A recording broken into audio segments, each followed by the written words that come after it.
Hidup Sehat TV One, kembali lagi bersama saya Dr. Renita Arlin dan juga partner saya. Dr. Haikal. Wah, Dr. Haikal nih kalau misalnya dihitung-hitung ternyata udah 1 tahun lebih nih kita menjalani pandemi COVID-19. Iya. Dan tentunya pasti banyak banget ya yang tadinya harusnya check up rutin nih, ya kan? 3 bulan sekali, 6 bulan sekali, akhirnya terkendala. Dan akhirnya kenapa sih terkendalanya? Karena takut ke rumah sakit, takut ke klinik. Nah, sebenarnya nih pemirsa, sebenarnya kita tuh bisa loh melakukan pemeriksaan kesehatan mandiri di rumah aja, ya kan? Seperti apa Dokter Haikal? Nah, di tengah kita sudah ada Dr. Irsan Hasan, spesialis penyakit dalam. Siang dok, apa kabar? Halo dokter. Wah, ini Dokter Irsan ini adalah orang yang tepat ya kan, yang nggak akan kita tanya-tanya.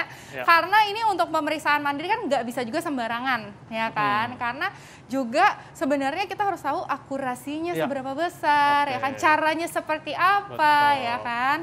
Iya, dok, ini fakta atau mitos dok? Penggunaan alat pemeriksaan kesehatan secara digital di rumah membantu memantau kesehatan tubuh. Fakta atau mitos dok? Fakta. Fakta. Kenapa dok?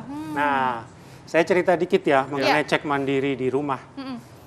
Satu, dengan adanya pandemi ini makin banyak kita yang main dokter-dokteran di rumah. Betul. Yang cek mandiri di rumah. Sebelum ini pun sudah ada.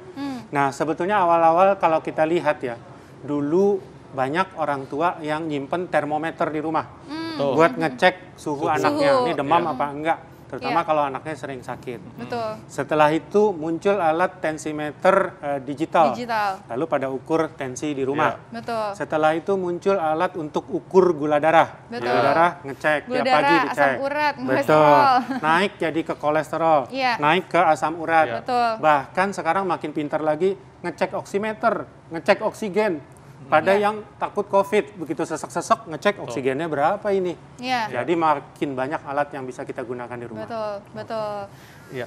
Jadi itu fakta dok ya? Itu fakta. Karena memang penting sekali bagi kita untuk mengantisipasi kesehatan kita dok ya, dan mencegah kemungkinan penyakit. Betul. Oke, nah ini juga banyak nih dok orang yang bertanya-tanya mengenai akurasi. Pemeriksaan digital secara mandiri di rumah, ini akurasinya tuh sama dengan pemeriksaan yang dilakukan di rumah sakit. Ini fakta atau mitos dok? Ini mitos. Mitos. Akurasinya gimana tuh dok aslinya? Kan pertanyaannya, apakah sama akuratnya dengan rumah sakit? Yes. Saya jawab mitos. Karena kalau sama dengan rumah sakit ya nggak akan ke rumah sakit lagi dong. Betul. Nah, kelemahannya adalah satu, tidak ada kalibrasi dari alat-alat ini. Semua alat di rumah sakit itu ada periode kalibrasi. Betul. Setiap periode tertentu dicek, ini alat ini masih akurat nggak? Kalau nggak akurat perbaiki, nggak bisa diperbaiki buang. Nah, ini siapa yang mengkalibrasi? Tidak ada yang mengkalibrasi. Jadi tidak akan bisa seakurat alat di rumah sakit. Tapi kan tadi saya udah bilang bahwa fakta untuk mengecek kesehatan. Bisa, alat ini bisa. Jadi sebetulnya bisa dipakai. Tapi periode tertentu, misalnya nih tensimeter.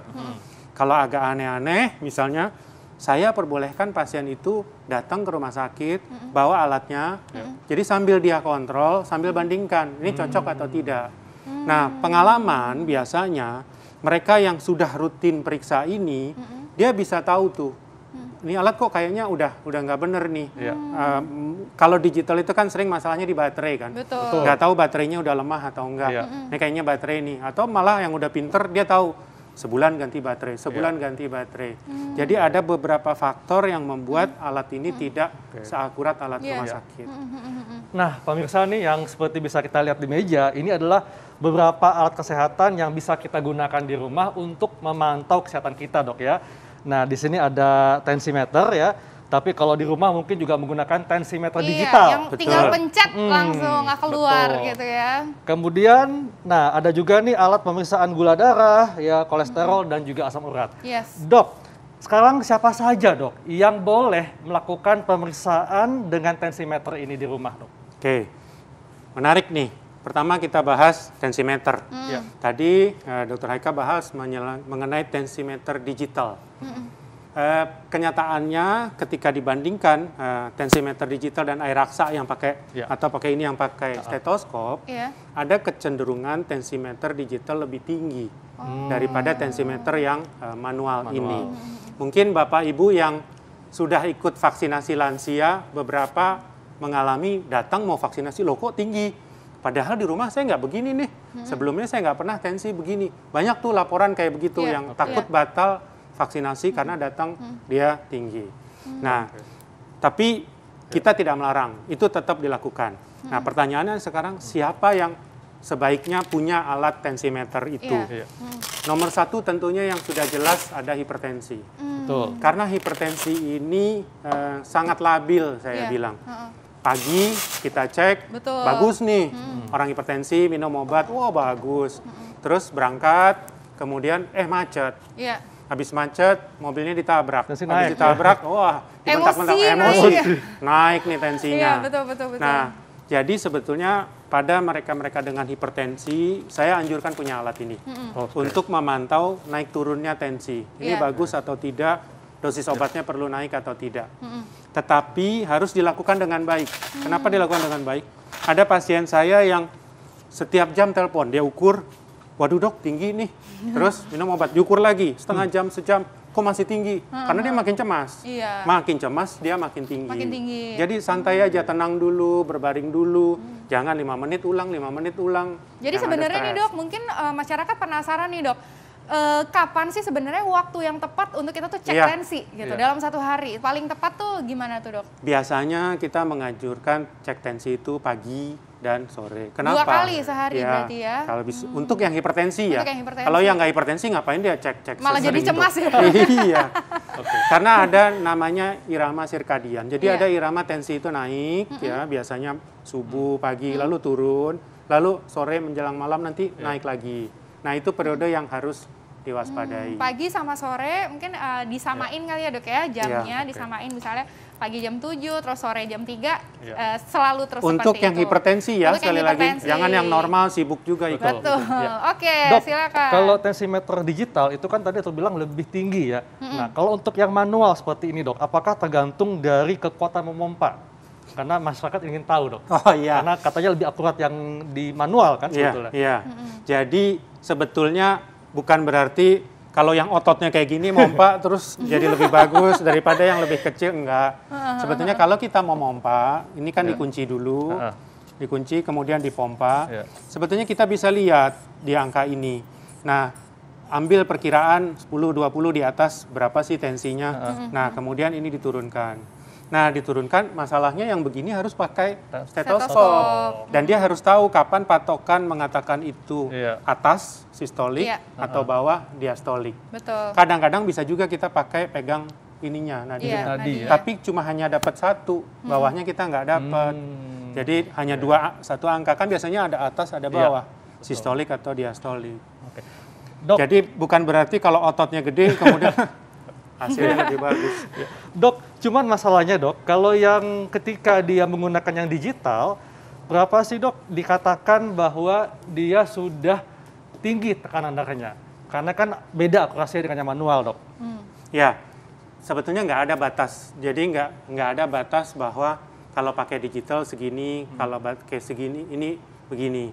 Semua dianggap universal. Orang harus diwaspadai tensi naik batas 140-90. Itu yang gampang deh, batasan yang umum, dia pakai apa saja. Nah, sebetulnya nanti kalau pakai alat yang sama setiap hari, dia bisa lihat polanya. Jadi misalnya pakai alat ini, hari ini dia ukur 130-80. Besok naik 150/100. Wah, ini nggak bener nih.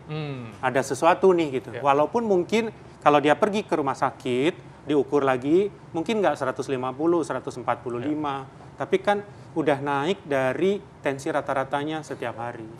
Gitu. Nah ini ya dok, tadi kan kita sudah membahas mengenai tensimeter gitu kan. Nah tapi sebenarnya selain tensimeter juga ada yang bisa kita cek di rumah, yaitu adalah gula darah dan juga kolesterol dan juga bahkan asam urat.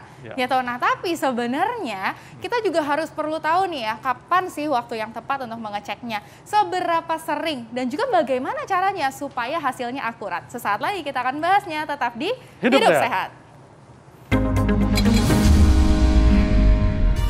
Wah, itu dia manfaat tidur. Ternyata tidur bisa membuat kita terhindar dari diabetes. Betul nah, sekali. Ngomongin diabetes nih dok, katanya ada fakta mitos dok. Kalau kita melakukan cek gula darah, secara mandiri itu sebaiknya dilakukan setelah bangun tidur pagi hari sebelum sarapan. Fakta atau mitos, Dok? Fakta. Fakta. Oke, Kenapa, Dok? Saya jelaskan ya. Ya. Kalau kita cek gula darah, itu ada macam-macam jenis pengecekan. Ada yang namanya gula darah puasa, ada yang namanya gula darah sesudah makan. Ya. Ada namanya gula darah sewaktu. Di mana bedanya? Gula darah puasa adalah gula darah yang dicek pada saat belum makan apa-apa. Sebetulnya biasanya dianjurkan setelah 8-10 jam berpuasa. Gula darah sesudah makan adalah gula darah sesudah masuk makanan.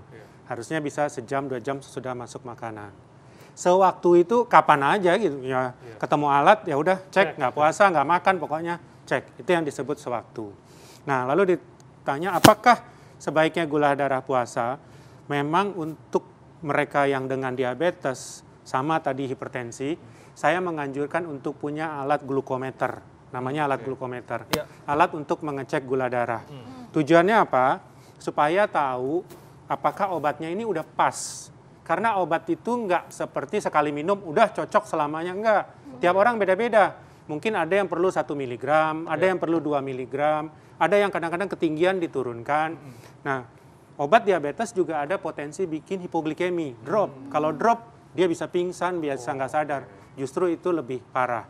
Nah, pengecekan itu saya anjurkan pagi pada saat bangun untuk melihat gula darah puasa. Untuk melihat gula darah puasa. Itu minimal lah cek gula darah puasa. Kalau gula darah puasanya udah bagus, nanti coba cek gula darah sesudah makannya. Tapi kalau belum 2 jam. Nah, kalau belum bagus, gula darah puasanya aja dulu. Gula darah puasanya misalnya kan 200. Idealnya harusnya di bawah 120. Dia masih 200 nih. Ya udah besok cek lagi gula puasa. Kan udah pasti sesudah makannya tinggi. Udah pasti. Tapi kalau misalnya kebalikannya nih dok, saat gula darah puasa atau sewaktunya ya normal. Normalnya itu berapa sih dok? Mungkin masyarakat perlu tahu. Jadi untuk menyatakan seseorang diabetes, gula darah puasa batasnya 126. 126. Untuk menyatakan diabetes. Tapi laboratorium seringkali ada bintangnya kalau 110. Nah, jangan langsung begitu ada bintang, oh diabetes saya. Oh, belum tentu. Dia belum lewat 126. Ada syarat lagi, boleh pakai angka 126 plus gejala. Apa gejala itu? 3P, polidipsi, poliuri, polifagi. Banyak minum, banyak pipis, banyak makan. Kalau dokter Hekal ini nggak ada gejala, tahu-tahu ngecek, ternyata 128. Diabetes bukan, gejalanya kan nggak ada. Hati-hati, cek lagi pada waktu yang lain.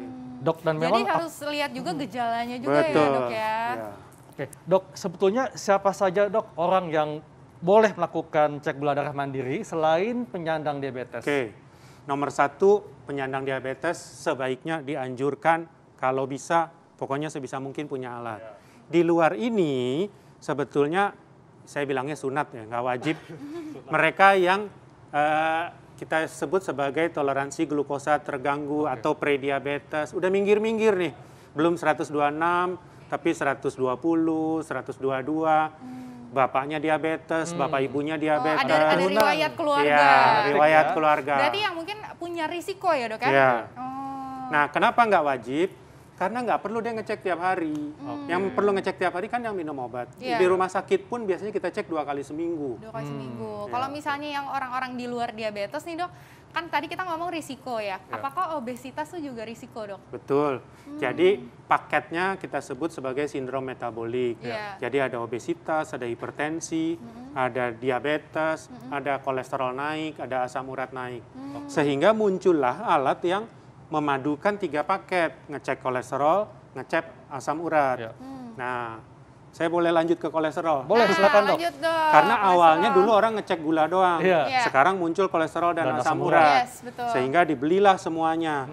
Lalu nanti kolesterol dicek tiap hari. Nggak perlu. Asam urat dicek tiap hari. Nggak perlu. Karena dia nggak sefluktuatif gula darah. Jadi sebenarnya gula darah itu kalau untuk yang diabetes dan punya risiko diceknya setiap hari gitu dok? Kalau yang nggak diabetes nggak perlu tiap hari, sebulan sekali juga cukup. Oke, diabetes 1 bulan sekali. Nah, kolesterol sebetulnya kan kalau kita datang ke dokter, dokter minta kan sebulan sekali. Tapi ada yang pusing dikit, cek kolesterol. Pegel dikit, cek asam urat. Karena kadang-kadang orang, aduh tengkuknya pegel, apa segala macam, kolesterol. Nggak nyambung. Padahal gejalanya ya, seperti itu dok. Nggak nyambung. Nah, jadi ini perlu digarisbawahi ya, bahwa gejala dari hiperkolesterol, kolesterol tinggi itu bukan dari dilihat dari ini ya dok ya, dari pegel-pegel ya, bukan ya. Jadi leher kaku itu tidak ada hubungannya dengan kolesterol. Betul. Jadi dokter bisa kembali jelaskan dok bahwa kepada masyarakat kalau menderita kolesterol tinggi atau hipertensi itu gejalanya tidak seperti yang disampaikan masyarakat dok ya. Banyak sekali, nanti mungkin kita bahas di kesempatan lain ya. Banyak sekali mitos-mitos terkait ini. Orang pemarah, tensi tinggi. Orang sakit kolesterol, ini kencang. Lalu pegel-pegel, berarti jangan-jangan asam urat naik. Ketuker antara urat pegel sama asam urat. Karena serangan asam urat yang beneran di sendi, seringkali di jempol kaki. Ini penyakit laki-laki, yang kena laki-laki. Perempuan nggak kena. Jadi datang ibu-ibu ke saya, dok, kayaknya saya pegel-pegel karena asam urat. Ibu ini laki apa perempuan? Dan dia tidak menyerang urat-urat, jadi ketuker tuh. Jadi sebenarnya asam urat itu bukan urat-urat otot ya dok bukan, ya? salah. Bukan ya, salah. Oke. Nah, dan juga banyak diderita oleh laki-laki. Ya. Kembali lagi nih dok tentang kolesterol. Nah, kolesterol ini menarik nih dok. Jadi efeknya kalau misalnya kita tadi kan kolesterol kan bukan ini ya dok ya, bukan pegel-pegel. Jadi penyakit yang timbul akibat kolesterol nih pemirsa perlu tahu nih dok. Komplikasinya apa? Iya. Jadi kenapa tensi harus punya gula, cek gula harus punya? Karena bisa fluktuasi. Kemudian bisa menimbulkan efek mendadak. Setiap pemeriksaan itu harusnya kita harus tahu tujuannya, akibatnya. Tensi naik tinggi, pecah pembuluh darah, stroke. Gula terlalu rendah gara-gara minum obat tapi pingsan. Nah, ini perlu dipantau. Apakah ada orang pingsan mendadak, meninggal mendadak karena kolesterolnya sejam naik? Enggak ada. Efek dari kolesterol itu adalah akumulasi di pembuluh darah, ada kerak, sehingga terjadilah serangan jantung, terjadilah stroke. Tapi itu bertahun-tahun prosesnya. Ibarat mungkin selang, kayak selang ya dok ya, pembuluh darah tuh seperti selang. Jadi ibaratnya kalau misalnya selang itu udah lama, kalau misalnya kita nggak rajin bersih-bersih gitu ya, di dalamnya lama-lama akan ada plak-plak, dan plak-plak kolesterol itu yang nanti akan menyumbat ya. Memang cek kesehatan ini penting untuk mengantisipasi penyakit dan mencegah gangguan kesehatan menjadi penyakit yang kronis dok ya. Betul sekali. Nah dok, bagaimana dengan pemberian obat generik? Karena banyak nih orang-orang yang misalnya nih merasa kaku leher, kemudian dia merasa tinggi kolesterolnya, langsung beli obat. Iya betul. Nah ini apalagi era pandemi ya dok ya, banyak dokter bilang banyak yang jadi dokter-dokteran. Nah ini gimana nih dok? Oke, boleh nggak beli obat sendiri? Satu, kita harus tahu tuh istilah kami indikasi, kontraindikasi, efek samping obat. Tapi peraturannya untuk kolesterol ini, gula juga, hipertensi juga, apabila ada kenaikan, nomor satu adalah perubahan gaya hidup. Kalau kolesterol naik, kurangi makanan berlemak, kurangi minyak-minyak, kurangi goreng-gorengan. Kira-kira 3 bulan. 3 bulan nggak mempan, baru masuk obat. Nah, harusnya itu dokter yang kasih obat, karena menentukan mau dosis yang statin 10 mg apa 20 mg. Statin juga ada efek sampingnya, bisa pegel-pegel loh gara-gara obat-obat itu juga. Jadi dipikirnya kolesterol ya pegel-pegel, makin pegel-pegel kan obat-obatan. Aduh, nah dok, ini kan tadi kita lagi ngomongin kolesterol juga ya dok ya. Tadi kan kalau gula darah kan memang pagi hari ya paling bagus di pemeriksaannya. Kalau misalnya kolesterol dan asam urat, apakah ada waktu yang paling baik gitu dok, supaya hasilnya paling akurat? Pada dasarnya sih dianjurkan puasa. Jadi misalnya, makanya laboratorium kan ramai pagi-pagi. Kenapa? Orang puasa dari jam 10 malam, terus datang pagi-pagi jam 8 ke laboratorium setelah puasa. Teoritis sebetulnya kolesterol tidak terpengaruh, tapi biasanya paket itu kan dengan trigliserid dan sebagainya. Jadi mendingan puasa deh.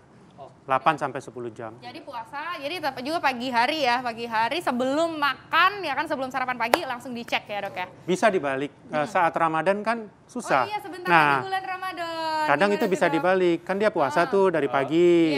Nah, kalau mau lihat puasanya, lihat menjelang berbuka puasa. Menjelang puasa, oke. Baik dok, tipsnya dok, buat pemirsa di rumah supaya dapat memantau kesehatannya dengan melakukan cek kesehatan mandiri menggunakan peralatan kesehatan yang ada di rumah?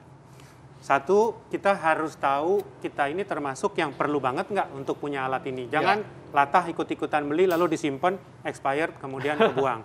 Kemudian tahu targetnya apa. Kalau tensi naik, misalnya mau ngurangi garam, ngurangi asin, minum obat, gula naik, gula turun, mau apa. Jangan cek, wah tinggi nih asam urat, minggu depan cek lagi, tinggi juga asam urat, tapi nggak ngapa-ngapain. Jadi harus tahu setelah dapat hasilnya, actionnya mau ngapain. Entah mau ubah pola hidup sendiri, atau mau datang ke dokter. Jadi jangan sibuk ngecek, tapi nggak ada sikap apa-apa. Jadi penting sekali untuk tahu plan apa dok selanjutnya ya. Jadi jangan main periksa aja tapi nggak ngapa-ngapain, malah tidak mengubah pola hidup ya. Iya, itu stres aja lihatnya angkanya ya, makin naik tuh tensinya ya. Dan juga tentunya mungkin pemeriksaan ini juga butuh tadi alat-alat yang harus dikalibrasi ya dok ya. Dan juga banyak tuh yang harus diperhatikan supaya hasilnya lebih akurat. Dan penting juga untuk punya timbangan dan ukur lingkar pinggang dok ya. Betul. Iya. Saya lewat nih. Lewat. Nanti kita juga harus bahas ya dok ya. Nah dan juga tentunya teman-teman dan pemirsa di rumah yang menyaksikan ya jangan mudah untuk berspekulasi terhadap kesehatan kita gitu. Karena tentu informasi kesehatan itu banyak sekali sekarang, tapi kita harus bisa beda ini yang mana yang hoax ya kan, yang mana yang benar ya. Makanya nonton terus kita ya, Hidup Sehat di TV One. Betul. Nah, selanjutnya nih kita ada informasi tentang kesehatan lambung. Kesehatan lambung, tapi sebenarnya nih kesehatan lambung itu ternyata bisa juga dijaga dengan pengobatan herbal. Wow, seperti apa? Sesaat lagi tetap di Hidup Sehat. Makasih dokter. Dok.